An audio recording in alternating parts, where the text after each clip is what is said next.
Hello, welcome to Tuesday Talks. My name is Judy Zorn. I'm the Executive Director of the Great Lakes Chamber Orchestra.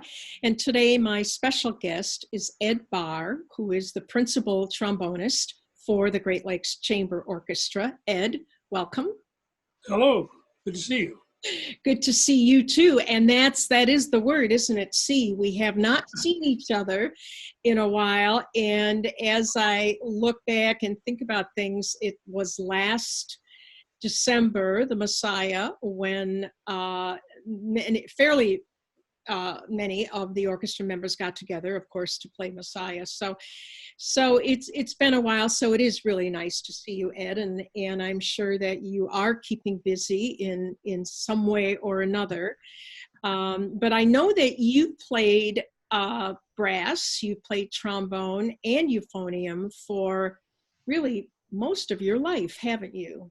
Yes, I started on euphonium in third grade and then decided I needed to get onto the trombone and did that in my sophomore year of college. Okay, so you were playing euphonium all through, well, most of grade school then. How did that happen? All of a sudden in third grade, you just decided this is what I'm going to do? And I tell everybody I was singing well enough, I guess, and on pitch, teachers must have recognized something. They grabbed me out of there and got me onto an instrument. And that was when I was 1 month shy of becoming 10 years old. Wow, wow. Now, do they have a smaller sized one for children? They don't, but I look back at that instrument. It did not look that big. Somehow I was able to hold it. But I've got a photo my brother took one time, and boy, I don't have the best hand position on the valves. Just trying to hold. It's like, where's Ed, right? Yeah. Okay, right. So then you continued that all the way through a middle school and into high school? Yes. Actually, while I was in elementary school, by fifth grade, they were driving me to junior high school to play in the junior high school band. And in junior high school, my teacher there must have also thought I had some musical background. It was somewhere around 8th or 9th grade, she gave me a baton and had me already conducting and everything else. And got me started on string bass. So I actually played a little string bass, which was good background in that. Played in the youth symphony for a while and everything before going to college. And went to White Plains High School in New York. My goodness. Yes, that's right. You are from New York, aren't you? Actually, born in the city, New York City, but Yes. then moved to White Plains, didn't you? Mm-hmm. Yeah, and spend most of your childhood and all the way through high school there. So in high school, were you conducting the high school orchestra or band or? Yes, I didn't conduct it regularly, but they Sure. both, there were two different directors, the orchestra and band, and each of them gave me opportunities at times to conduct something, even one in a concert. How did you like that? Oh, I enjoyed it. I enjoyed it. Mm-hmm. Okay. And another thing, I played in a youth symphony at that time, and that was another good thing, and bands in the area. The youth symphony at the time was directed by Norman Layden. I don't know if some people have heard of him. He was eventually became conductor of an orchestra in North Dakota, I think it was. But at that time, he was conducting Arthur Godfrey show. Oh, my So goodness. he was very interesting, yeah. Oh my gosh. Wow. Well, and then you went on to Eastman and you Mhm. got a bachelor's and a master's in performance, Music education. music education. Those two are music education. Later got a doctorate in performance, but those were music education, yep. Okay. And then after that, did you go right on for your doctorate degree or you taught for a while? So I was out teaching. I taught 3 years of public school in a high school, Mount Greylock High School in Williamstown, Massachusetts, in the Berkshire Mountain area. Oh, wow. I Beautiful. was there 3 years, yeah, beautiful area, right near the border of Vermont and everything. And you were And teaching then, band and orchestra or? I played in the Berkshire Symphony there, Uh-huh. and also played some summer theaters like Dorset, Vermont, and places like that. And the Sure. Williamstown Theater. Many people know the Williamstown Theater. That's still well in existence. A lot of people from New York come up there, and when they want to get out of New York City to perform shows. And I played in that, of course, a few years. And so then after that, I moved to New York State and taught at the State University of New York at Fredonia. And there I was teaching some low brass, conducting a concert band. And at that time, I played in the Erie Philharmonic. Okay. And so now you made the jump to a college level teaching. Yes. And how did you like that? Oh, I liked it very much. Yes, very much. Yeah. Well, Yep. a good part of your career has been in academia, hasn't it, Ed? I mean, in it Yes, along with performing, but right. Both teaching and performing all the way. right, right. Yep. So you somehow ended up in Oklahoma for your doctorate degree. How did you go from New York or Massachusetts to Oklahoma? Well, I looked at the program at the University of Oklahoma and liked the course offerings. And the trombone teacher there had also studied under Emory Remington, who was the teacher of trombone at Eastman School of Music when I was there. So I knew it would be a similar style of playing trombone that would be taught and so on. And those prompted me to go to Oklahoma. So I got my doctor of musical arts there at the University of Oklahoma. Okay. All right. And then from there, you were back into teaching again. Where did you go after that? Yeah, while doing my doctorate, after 1 year of study, I started playing some different performances in Oklahoma City. And the chair of the department at Central Oklahoma, which is called now Central State University, and was playing the job. And he heard me playing. And a few days later, he called me and asked me if I'd like to do some teaching at Central State University in Edmond. So I was there for about 7 or 8 years. And of course, performing in Oklahoma City, various different performances. Yes, lots of musical activity out there too, Oh, isn't it? yeah, played some traveling Broadway shows like Annie and Chorus Line, and played for orchestra concerts. One I would never forget was the Oklahoma Symphony when Sir Charles Groves conducted. And he was there from England conducting, and I played the euphonium tenor tuba part on The Planets by Holst, which was Oh, quite a thing. And also played other shows, Ringling Brothers Circus when they still had the circus, and played with Mel Torme, Steve Allen, people like that. so it's kind of fun, isn't it? A lot of opportunities there, both performance and teaching, yes. Right. And different styles of music. Oh, And yeah. and that's really fun. Do you have a preference or something that you really enjoy? No, I like almost all styles of music. The popular music and a few others, country, western. I mean, I can not quite take those like I did years ago. It's not the same expressiveness in popular music that it was years ago. Right, So right. I haven't centered on that as much. There have been some good arrangements of some pieces, but no, but all the other styles, Broadway shows, movie music, all sorts of things that I've done. Yeah, band concerts, orchestra, Now, brass quartet. were you doing lots of studio teaching and private lessons and things like that in your college teaching career? Yes, all of the college teaching, it's all centered on teaching trombone, euphonium, and tuba, different in each location. And I also, when in Oklahoma, I taught music theory classes and, of course, the training class for teaching brass instruments. And all of those places, I've also conducted chamber music brass ensembles, a trombone ensemble, euphonium tuba ensemble. Yeah. Wow. And so you must have quite a few students that are all over the globe Oh, playing. yeah. Many, of course, are teaching public school music teaching. Others are performing and teaching. One I have teaching at a university in the state of Washington, another one in New Mexico, another one is in Mississippi, another one's in Florida, one in New York State. So they're teaching colleges and performing, and at least 3 of those have already had put out CD recordings, both jazz and classical. That's exciting. That has to make you feel very proud, Oh yeah, sure. Yep. very much so.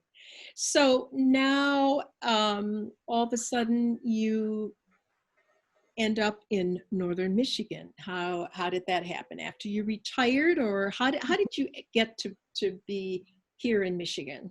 Well, my wife Ann Bahr is originally from Michigan, and her parents had the cottage that we are now in. It's on Lake Charlevoix.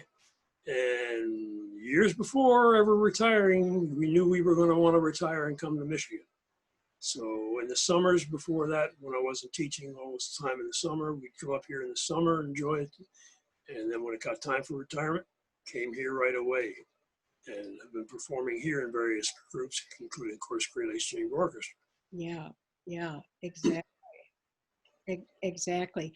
Are you still doing any studio teaching, one-on-one teaching? A little bit. There haven't been as many in the last couple of years, but I've had some other students take some private lessons from me, high school students. At least three of them, I think maybe it was four, three at least went on to major in music. One at Central Michigan, I believe it was, but one at Michigan State, and actually two at Michigan State, I guess it is. And I've also been teaching a few adults who wanted to get back on the instrument. I like teaching people like that. Yeah. That's really enjoyable when they get excited and want to play some more. Yeah, that's really rewarding too, when somebody really wants to dedicate themselves to getting to dusting it off and Right. getting the chops back, as you say, and then that can really be a lot of fun. I know you play with some other groups up here too, so tell us a little bit about that. Well, one of the groups I play in is the Encore Band in Traverse City. It's a very good concert band, and do about 4 performances there a year. Another one is the Northern Michigan Brass Band, which has been in existence for quite a number of years. Yes. That's the first brass band I'd ever played in before. Interesting, really. Yeah, quite enjoyable. And there are a few who are previous teachers who are presently teachers, and a lot of amateurs in there, but it's a really good group. I'm sure some people in the area have heard them because we perform in Petoskey and up in St. Yes. Ignace and over in Gaylord and everything else. That's the summer, yeah. Around different locations. Another one is the Northern Symphonic Winds, which just developed 2 or 3 years ago in Cleveland. And Tim Topolevsky is the conductor of that. And he's a very, very nice conductor to play under.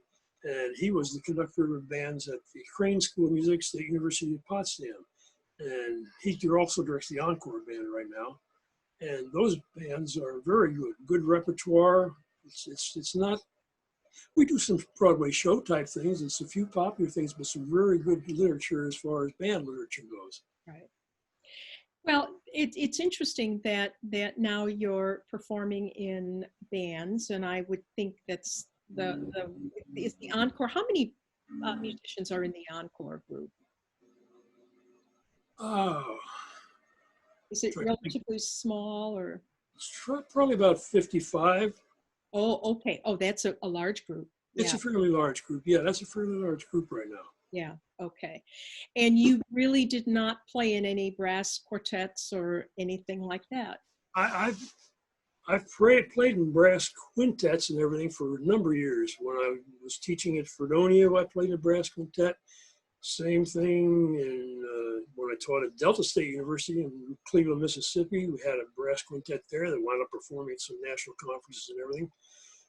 So I've done a lot of brass quintet music, and also have done, I don't know, other performances, groups, Sure. large ensembles. Sure. Some solo playing, of course, like in churches. Sure, right, exactly. Now I'm thinking that all of these groups, very similar to Great Lakes Chamber Orchestra, have not been performing. Is that true? Oh, or you've done virtual things online, or? No, I've seen some things there, and I haven't done anything exactly in them. I keep practicing daily. Maybe I've taken 1 or 2 days off, but not many, because it's like I always keep saying, you've got to keep playing. And I can't remember who said this. Maybe it was a horn player. One day you don't practice and you know it. 2 days the conductor knows it. 3 days the audience knows it. So I've got to keep practicing to stay in shape, or I won't be playing very well. So I keep practicing, but it's very frustrating. This is the longest I've gone without performing since about 5th grade. Yeah, it has been a long time, and especially for brass players, although they're making sleeves now for the bell of your horn. And I just got one. Did you? And how do you like that? I mean, how does that change things? Came yesterday, and I've been wondering what it is. I didn't try it today. I'm going to try it because I wonder what it might do to the timbre, the sound. Exactly, or your hair. And I've seen enough other groups use them, so it must be all right. Yes, Canadian brass, and yeah. So I know you'll be playing on Christmas Eve at a local church in Petoskey, and You'll have your bell cover on, I'm sure. Oh, yeah. And Yep. yeah, because I know as we look forward to what kind of performances might we schedule in the future and in the near future, it appears as though now, sorry Ed, but it appears as though now that we're looking primarily at concerts with string players and maybe introducing the brass, the woodwinds a little bit later, early spring or later in the winter. So, but there's so much still unknown, isn't there? Right. Yeah, Gotta wait till things settle on the darn virus. yeah, it's difficult. There are people that are just itching to get out, and musicians who, of course, are itching to get out and play. And then, of course, there are others who are a little more cautious and thinking that they won't. They're just not ready yet Not for really that. taking chances, right? Yeah, yeah, exactly. So, wow, this has been quite a time for musicians and musical organizations, hasn't it, Ed? Yes, it has. I've talked to many friends of mine and from other states, and they're in the same situation. Some others are teaching. I mean, I'm not teaching in a university right now, but I feel for those who are what they're confronted with. Yeah, And university I taught at, I get some information what they're doing there, spreading the classes out and things like that. It's very difficult to do. yeah, And of course, when you think of music, that's not like the general classroom. You know, it's just so different. It's hard to do without being actually there. well, and teaching an orchestra class or teaching a Yeah, studio, a right. private lesson, for instance, Ensemble is an ensemble. it's very different. And I know in fact, we have some musicians that had been teaching online even prior to COVID, Uh-huh. to some students that had moved away and things like that. But it's a different whole, it's a different world, isn't it? Yep, it is. Yeah. It is. Well, and putting things together virtually is poses certain challenges too. And as we look into, depending upon what the next mandate is, where things are, pretty well tightened up now through December 8th, and we'll see what happens after that. And but we would like to introduce a few more virtual performances, and so we'll be working on that too. Ed, is there anything else that you would like to say to our dedicated audience members that I know are missing us so much, but I also know that they are enjoying Tuesday Talks very much? Good. I hope they are. Of course, me having been in the teaching field, I keep thinking all the time about young people, how much more they need to get exposed to music like we perform. The more exposure they get to classical quality music, the more they get to understand it and get to realize the playing of instruments and what it's like. Yes. And It's, you do grow to love it as you're growing up, and it becomes more and more meaningful to you as you get older too, I think. Yeah. yes. Well, thank you so much, Ed, for joining us today and sharing a little bit about you and your musical journey. And we're so fortunate to have you as our principal trombone in the Great Lakes Chamber Orchestra. And I know we don't always use a trombone as a chamber orchestra. Right. And yeah, right. So We've done some really good, important works, yes, which yes. included, But we do, and of course we love having you and the whole brass section, trumpets and trombones and all of that. And I want to thank all of you out there for tuning in today to Tuesday Talks. It's an important piece of what we do, and we enjoy providing these inside chats to so many of you that listen faithfully every week or when you can. Whoop, that is my timer. We are winding down just in the right time here, but I want to wish all of you a happy Thanksgiving, and I look forward to our next Tuesday talk together. I hope everyone is safe, and I will see you next time. Thank you.